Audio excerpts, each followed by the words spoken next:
Hey, this is Pastor Steve with the word for today, and the word for today is honesty.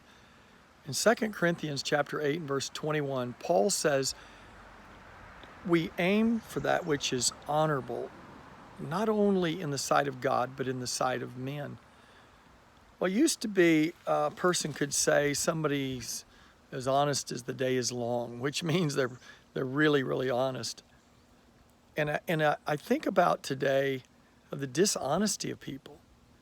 If someone says something, you ought to be able to take them at their word because they are an honest individual. They mean what they say.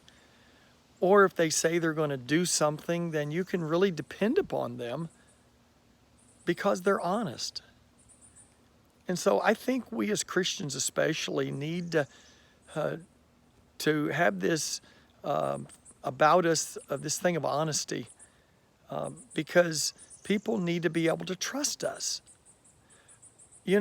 Children ought to be able to be trusted by their parents, and parents ought to be able to be trusted by their children, and spouses ought to be able to trust one another.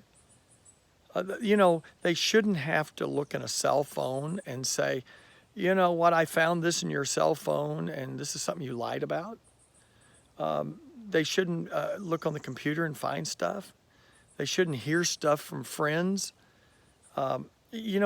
We ought to be able to be honest with one another.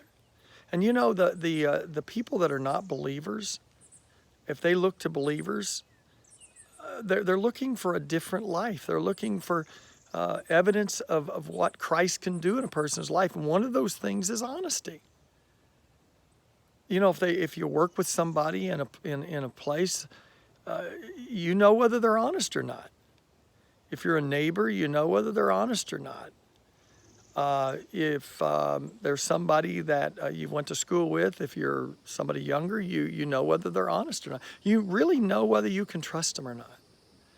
So we ought to say, Lord, help us to be more honest.